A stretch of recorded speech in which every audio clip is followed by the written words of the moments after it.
Olá, pessoal! Continuando com a nossa videoaula sobre como fazer agricultura a partir de uma área degradada na Caatinga, nós vamos falar um pouco mais sobre as causas da degradação do solo.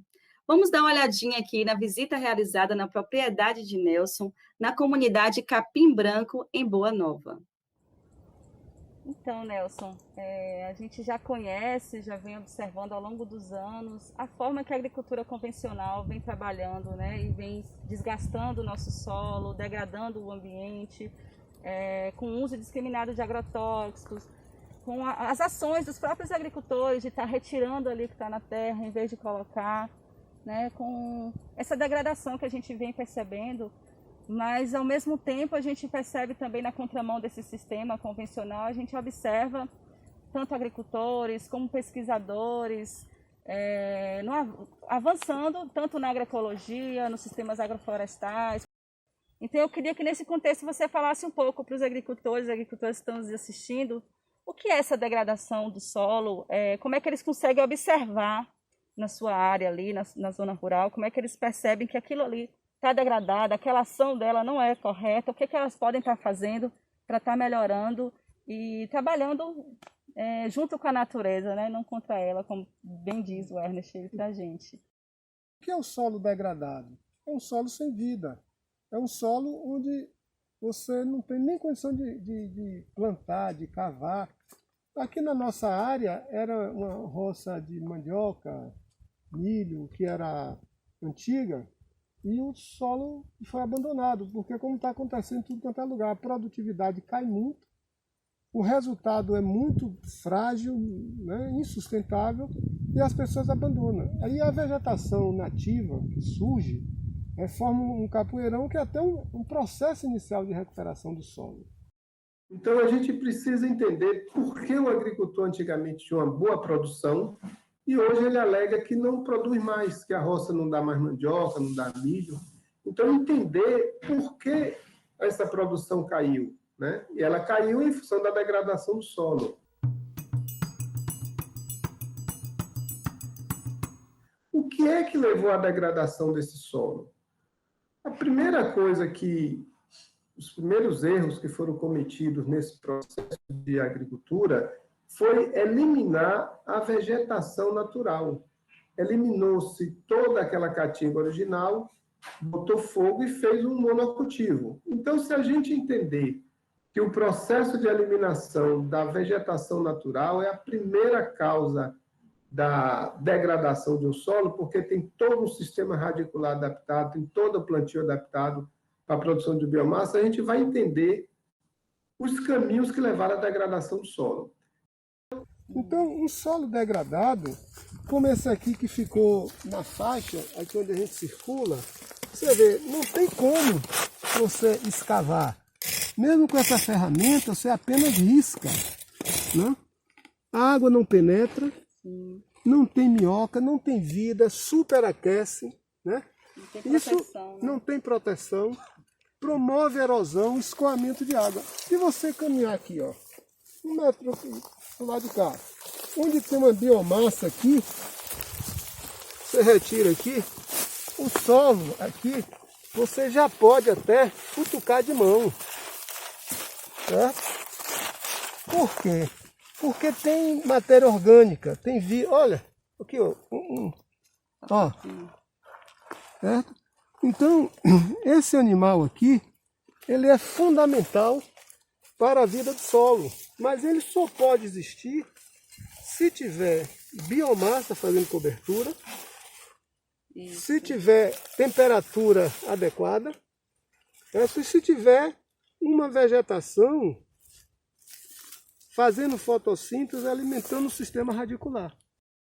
Então, a primeira coisa é a eliminação dessa vegetação. A segunda coisa é a queima, né? A queima dessa vegetação da caatinga, ela, como qualquer outro lugar, em especial na caatinga pelo ciclo de chuva ser muito longo a distância entre o tempo de chuva e a estiagem, a terra fica muito ressecada, dura, em função que o fogo queima a vida da terra, queima os micro-organismos, queima e mata os insetos, os fungos, bactérias, tudo isso que mantém um solo vivo, arejado. Então, você pode observar que o nível de compactação do solo é muito grande.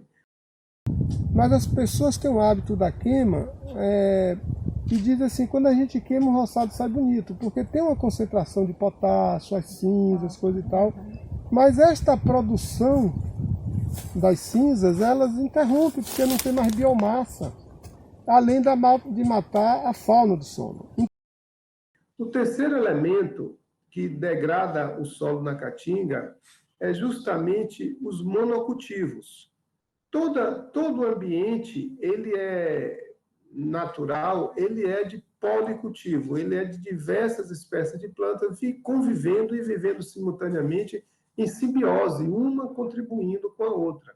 Então, quando se eliminou isso e plantou uma espécie só, basta a gente entender que um sistema de uma espécie só tem só um tipo de raiz, um sistema radicular que só alcança um determinado nível. Então, ele é incapaz de mobilizar nutrientes em outros níveis, alimentar outros tipos de vegetação, de fauna, fazendo com que esse solo vá decaindo com o passar do tempo, caindo na produção. E eu diria que um quarto elemento, que depois que o solo degrada, que prejudica mais ainda, é o uso de tecnologias inadequadas, como o arado, por exemplo, que ele revolve a terra de tal forma que aumenta o aquecimento dessa terra. Porque o arado é uma tecnologia muito importante para países de clima temperado, como na Europa, né? Que precisa revolver a terra para derreter o gelo, para aquecer a terra. Aqui no país de clima tropical como o nosso, a terra ela tem que ficar acalmada, ela tem que ficar sem estar revolvida, porque senão ela aquece a parte inferior dela, que estava em cima, que estava embaixo, que foi jogada para cima. Então, os micro-organismos que viviam naquela condição são também mortos pela radiação solar, pelo aquecimento solar. Então, esses fatores, eliminação da vegetação, fogo, monocultivo e arado, eles são muito nocivos ao solo, considerando ainda que o arado compacta, máquinas, arados, tudo isso compacta o solo, impedindo a ventilação do solo, impedindo a penetração da água, e que, portanto, tem como consequência a morte dos micro-organismos. Um solo impactado, você tem que tomar algumas medidas. Óbvio, você pega um solo duro, compactado, você tem que subsolar. Né? Você tem que quebrar aquela condição para que a água infiltre. Né? Então, não que a tecnologia seja desprezível, ela é desprezível do jeito que é utilizada, mas ela é necessária para recuperar a área degradada. Eu acho que um dos problemas nossos da agricultura é ter copiado coisas inadequadas, como a questão do arado, como a questão da irrigação. A irrigação é extremamente alto custo e não tem eficiência. Como é que você vai montar um sistema de irrigação onde não tem água? Né? Tem uma contradição, né, conceitual. Então, onde não tem água, eu não preciso de irrigação, porque não tem água. Né?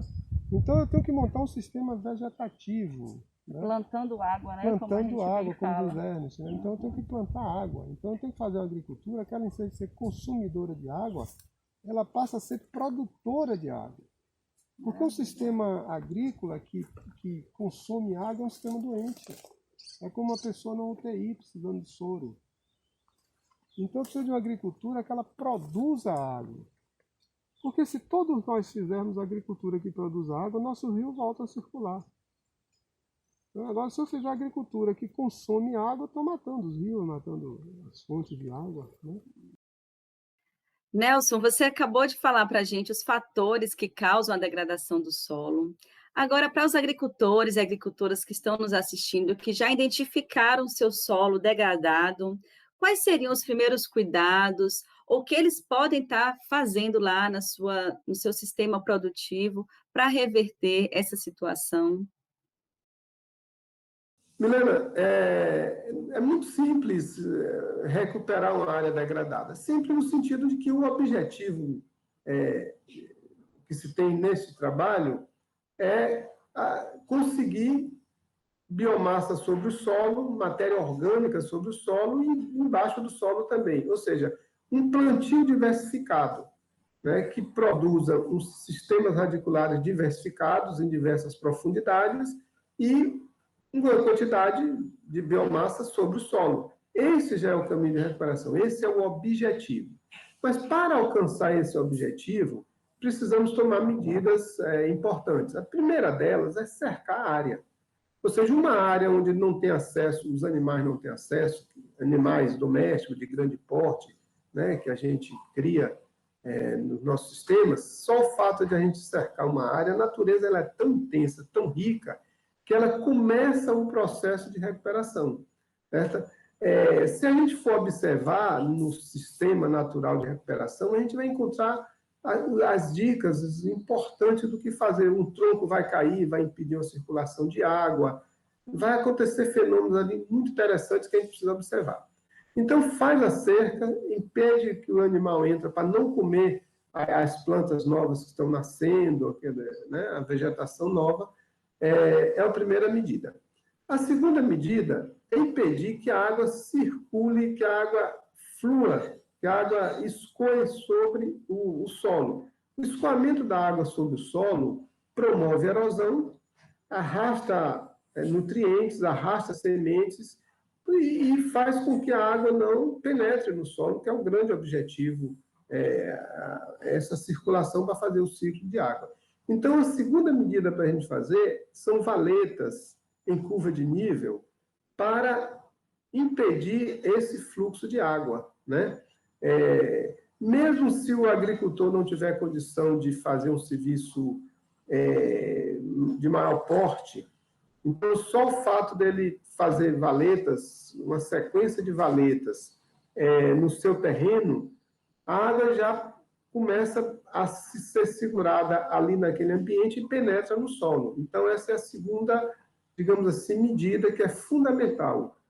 Valetas em curva de nível, cujo porte, o tamanho da valeta vai depender do terreno, depende da tecnologia utilizada, depende dos recursos do proprietário, mas pensando sempre assim, fazer valetas para segurar a água, fazer pequenas barragens, vamos chamá-las assim, é o que é fundamental para que essa água infiltre no solo. A terceira medida, que é fundamental, como de certa forma já falei, é o plantio diversificado. Nós temos que plantar muitas espécies diferentes, porque e combinadas, porque cada espécie tem, como todos sabem, é só olhar para cada planta, a diferença entre elas. Umas plantas, elas se desenvolvem muito na parte aérea, outras se desenvolvem mais nas raízes. Cada uma tem formas diferentes, cada uma interage com outras, auxiliando na produção de biomassa. Esse conceito de que o plantio tem que ser em área limpa, monocultivo, que plantas atrapalham outras, plantas... É dito que plantas elas disputam água, disputam nutrientes, concorrem, né? Não pode plantar muita coisa porque tem pouca água, elas vão concorrer com a água. A natureza não é organizada, não é a organização humana dessa natureza capitalista que a gente vive, onde o objeto que move tudo é a disputa, a concorrência. Na natureza não há disputa por água, não há concorrência por nutrientes, as plantas se ajudam, né? Então, quanto mais diversificado, quanto mais espécies diferentes você plantar, mais você recupera com maior velocidade, você recupera com mais eficiência, com menor custo, uma área degradada.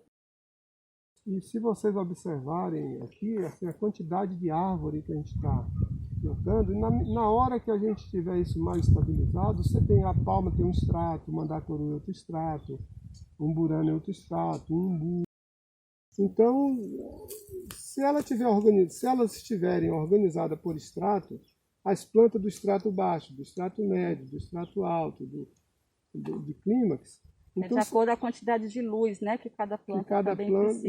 Isso, então, plantas gostam mais de sombra, outras mais de sol. Então, se você, como o pessoal conhece, Combinar o feijão com o milho é uma combinação perfeita, porque o milho é do extrato alto e o feijão é do extrato baixo. É essa visão que a gente precisa ter com o sistema integral. Mas se você colocar o milho e a mandioca junto, são do extrato alto, elas não se combinam. Então, você vai ter que escolher qual que você quer, né, no sistema. Então, o raciocínio que a gente tem que estar mantendo para o sistema é essa coisa. Quem é que vai ficar mais em cima, quem é que vai ficar mais embaixo.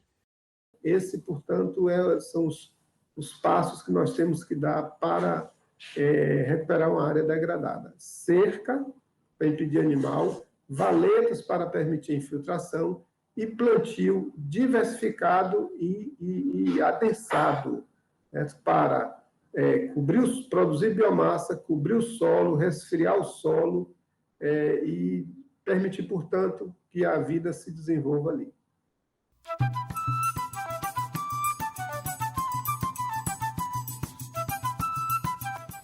Até a Distância é uma adaptação das atividades de assistência técnica e extensão rural do Bahia Produtiva, projeto do Governo do Estado da Bahia, por meio da Secretaria de Desenvolvimento Rural do Estado da Bahia, executado pela CAR, Companhia de Desenvolvimento e Ação Regional, com recursos provenientes de acordo de empréstimo com o Banco Mundial.